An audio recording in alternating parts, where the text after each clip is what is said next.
Welcome to a fascinating journey into the heart of history, into Rome, the city whose legacy, politics, and myths still judge us today. This is a summary of SPQR, A History of Ancient Rome, by renowned classicist Mary Beard, a captivating narrative covering a millennium of Roman history. The book seeks to show not just how Rome conquered the world, but how the Romans perceived their own achievements and why their story remains vital to our modern understanding of ourselves.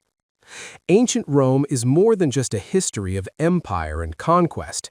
It is the benchmark against which we measure our own civilization's debates concerning citizenship, terrorism, and the rights of the individual. The book takes its title from Rome's famous abbreviation, SPQR, which stands for Senatus Populus Quae Romanus, the Senate and People of Rome.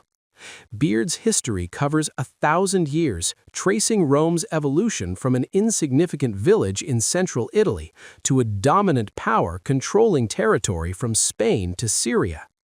Crucially, the book focuses on how Rome grew and sustained its power, ending the story in 212 CE. Beginning at the crisis, Cicero's finest hour. Beard chooses to begin not at the mythic start, but during a moment of profound crisis in 63 BCE, an era rich in surviving contemporary sources. Though ruling a vast empire, Rome faced an internal terrorist conspiracy led by the disgraced aristocrat Catiline, who sought debt cancellation and the destruction of the city. The conspiracy was thwarted by Cicero, the orator and new man, who utilized the Senate's emergency powers to summarily execute the plotters. This confrontation encapsulates the eternal debate over civil liberties versus homeland security. Indeed, Cicero's iconic opening phrase, quo usque tandem, how long will you go on abusing our patience, remains a powerful political slogan today. Founding myths from she-wolf to liberty. The narrative then flashes back to Rome's origins, exploring the strange foundation stories, particularly Romulus and Remus and the nourishing she-wolf. This myth embodies Rome's dual nature, founded on fratricide, Romulus killing Remus, and built upon the inclusion of outsiders, criminals, and runaways, Romulus's asylum. The transition from monarchy to republic was marked by the legendary rape of Lucretia, leading to the expulsion of the kings, the Tarquins, and the establishment of the republic, based on the principle of liberty, libertas. The Great Leap Forward and global expansion. The Republic years were characterized by the internal conflict of the orders between patricians and plebeians and sustained military growth. Rome's territorial power dramatically increased following the defeat of Etruscan rivals like Veii in 396 BCE. But Rome's enduring strength lay not just in warfare, but in its unparalleled model of citizenship, extending full or partial rights to conquered enemies and Italian allies. This provided the Republic with immense manpower, making it militarily invincible against major opponents like Hannibal. This trajectory took Rome into a wider world, marked by the Punic Wars and control over the resource-rich Mediterranean.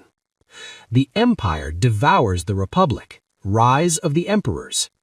The inflow of vast wealth and the pressures of managing an overseas empire corrupted republican governance.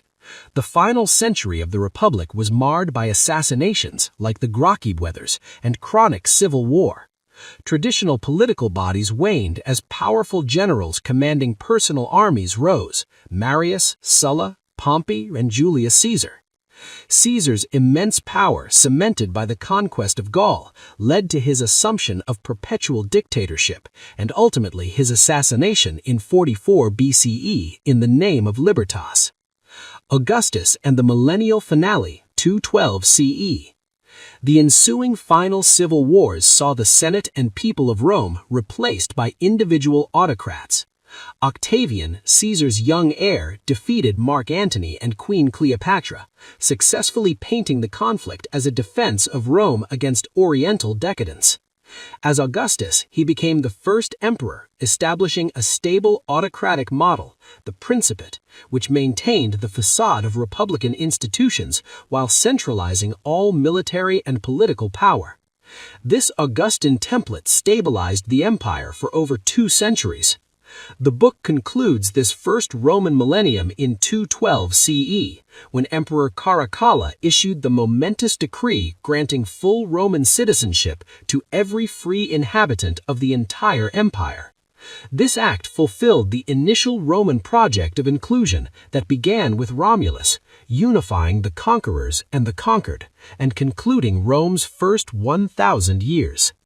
If this 1,000-year journey through Rome's myths, political clashes, and imperial conquests captivated you, please hit the like button and subscribe for more deep dives into history's most defining literature.